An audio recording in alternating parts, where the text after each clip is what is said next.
Elemen yang ada dalam kehidupan selalu punya dua sisi untuk kita pertimbangkan dengan matang. Baik dan buruk, sulit dan mudah serta contoh lainnya. Sebagai manusia yang berusaha mencapai batas akhir dengan ending yang memuaskan, kita harus melakoninya sepenuh hati meski banyak dua sisi yang harus kita hadapi secara bersamaan. Dibutuhkan mental yang kuat agar mampu berdiri kokoh dan berjalan secara konsisten. Bukan mental pengecut yang justru tambah menyulitkan diri kita. Mental pengecut selalu identik dengan ketakutan. Rasa takut yang mendorong seseorang menolak untuk menanggung beban.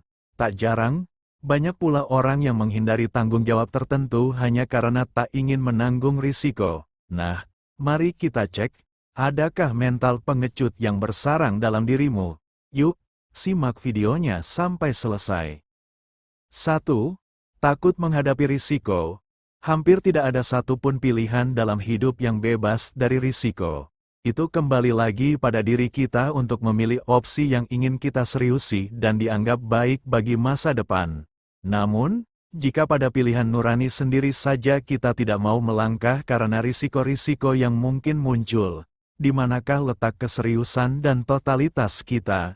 Sebab, tidak mengambil risiko biasanya membuat kita malas, santai dan statis. 2. Lari dari kenyataan. Pernahkah kamu lari dari kenyataan, meninggalkan masalah yang kamu perbuat tanpa pamit, tidak muncul di hadapan orang yang kamu sakiti, takut berhadapan dengan orang yang tidak sepakat denganmu dan memilih sibuk sendiri tanpa mau membantu teman atau kerabat yang kesusahan adalah bagian dari contoh situasi kamu sudah lari dari kenyataan. Mental pengecut memang cenderung membuatmu jauh dari beban rumit dan kompleks untuk diselesaikan. 3. Tidak totalitas dalam berusaha. Selalu ada pilihan yang kita ambil dalam realitas. Selalu ada peluang peran dan tanggung jawab yang menghampiri kita saat berkeluarga maupun bekerja. Sudah sepantasnya, pilihan yang kita ambil diiringi dengan totalitas dalam bekerja dan menggapai tujuan yang telah diidamkan. Sepantasnya juga, kita menggunakan peran dengan baik untuk meningkatkan kualitas diri dan menciptakan manfaat secara total. Usaha yang setengah-setengah menunjukkan kamu mudah kehilangan visi dan tak berprinsip kuat.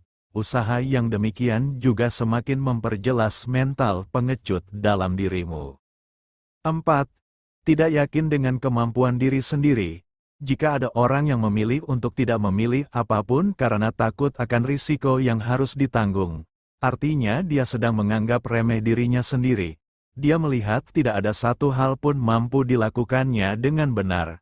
Dia juga tak melangkah kemana-mana hingga kesuksesannya terhambat. Situasi tersebut juga menunjukkan mental pengecut telah bersarang dengan apik dalam dirimu. 5. Merasa berat dikala harus membela kebenaran. Kesalahan dan kebenaran adalah hal yang bisa kita lihat dengan indikator atau standar logika maupun perasaan. Secara ideal, kita harus membela kebenaran, bukannya kesalahan. Namun, dunia itu memang kejam sekaligus indah. Di saat kita menjunjung kebenaran, maka tak selalu pujian yang terlontar. Jika kebenaran itu malah membahayakan pihak elit tertentu, maka pengusung kebenaran harus berhadapan dengan risikonya. Kita bisa diancam, dipenjara, dibunuh, dibungkam dan sejenisnya. Maka, pengecutlah namanya jika kita tak memilih untuk berpihak pada kebenaran hanya karena takut akan ancaman. Itulah mental-mental pengecut yang bisa saja tumbuh dan berkembang sejak lama dalam dirimu. Berhati-hatilah, guys.